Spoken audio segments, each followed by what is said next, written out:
A população de Palmas deverá gastar em bens, mercadorias e serviços até o final deste ano pouco mais de 1,150 bilhões de reais. Habitação, alimentação, transporte são as principais despesas dos palmenses neste ano. É o que aponta a pesquisa Índice de Potencial de Consumo, levantada pela empresa IPC Marketing. Nós vamos conversar com o responsável por esse estudo, Marcos Pazini, para falar um pouquinho sobre esse levantamento do potencial de consumo dos palmenses. Marcos, seja bem-vindo aqui à programação da Rádio Clube de Palmas. Ok, muito obrigado. Bom, Marcos, fala um pouquinho sobre esse estudo, como é que fecharam aí as contas desse ano, o potencial de consumo, num primeiro momento, dos brasileiros agora para 2022. Ok. A gente esperava agora para 2022 um crescimento um pouco mais alto do que o que nós devemos conseguir.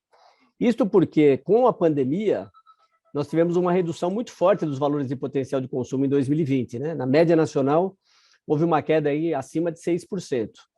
Então, o ano passado a gente conseguiu recuperar parte disso, né? Compensamos aí com um crescimento de 4,5%, o que foi muito bom e não compensou, apesar disso, não compensou as perdas que nós tivemos em 2020. Então, esperava-se que nesse ano você tivesse um crescimento um pouco mais forte, pelo menos aí na faixa dos 2%, e que com esse crescimento contínuo, você conseguisse atingir níveis de crescimento para os anos seguintes num patamar mais alto.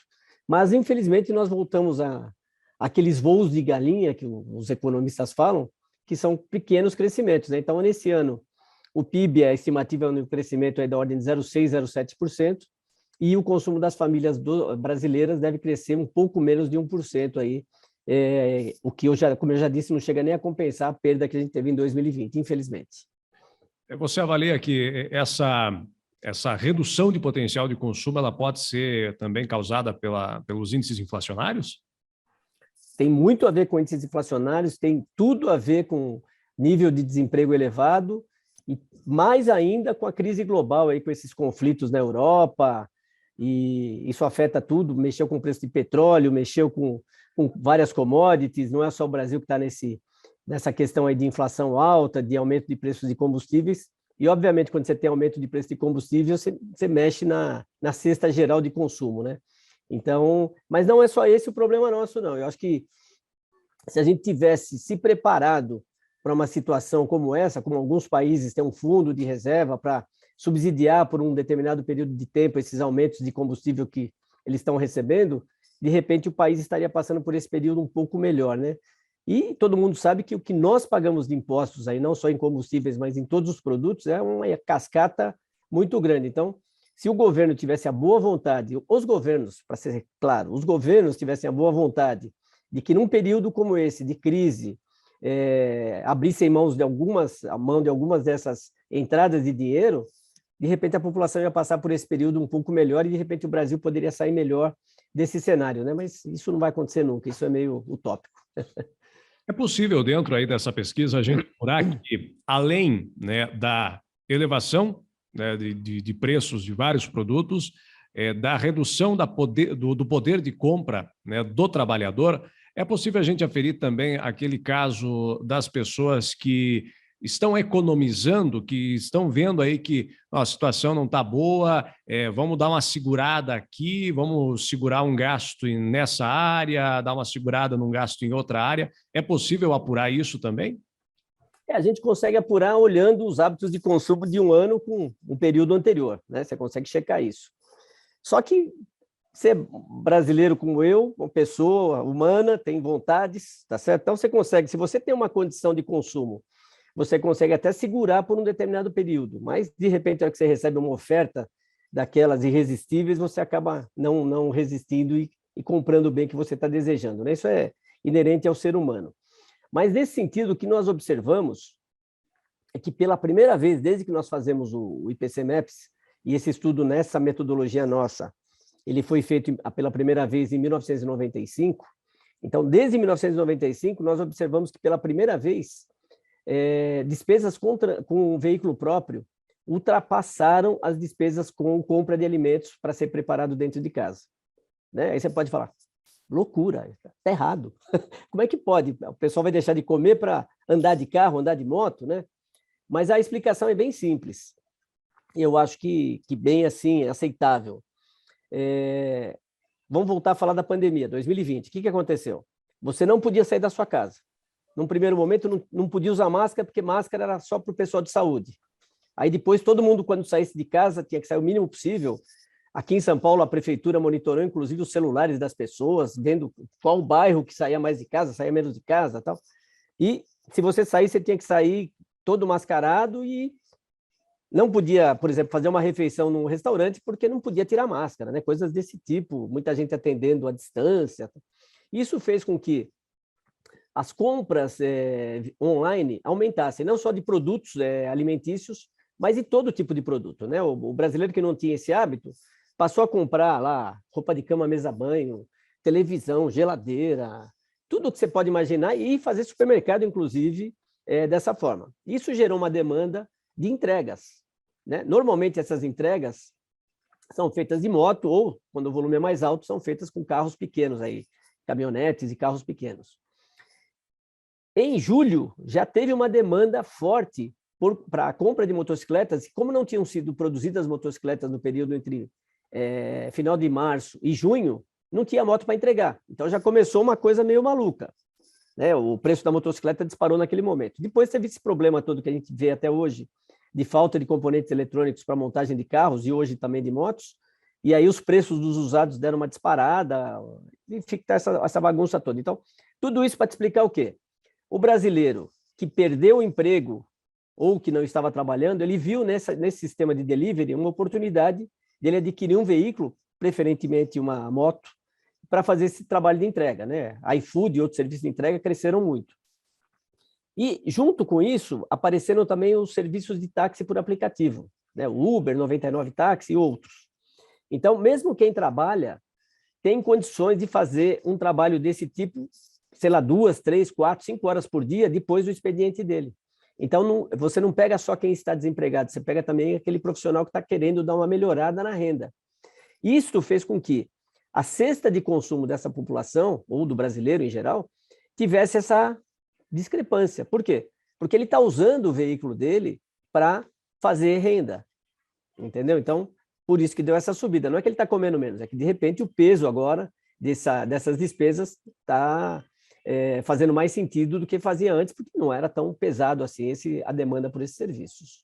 Bom, aqui em Palmas, a gente percebe que, e tem, né, tema aí de reclamações de ouvintes, né, nas conversas informais que a gente percebe, Sim. é a questão da alimentação.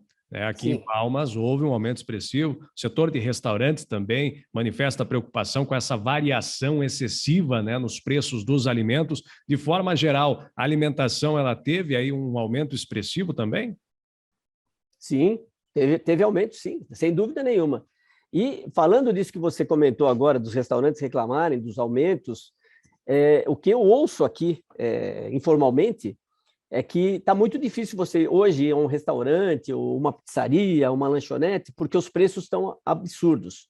E que o que se fala muito é o seguinte: esse pessoal ficou um período fechado e agora, de repente, quer compensar tudo que eles deixaram de ganhar naquele momento, né? A gente sabe que a coisa não é bem assim.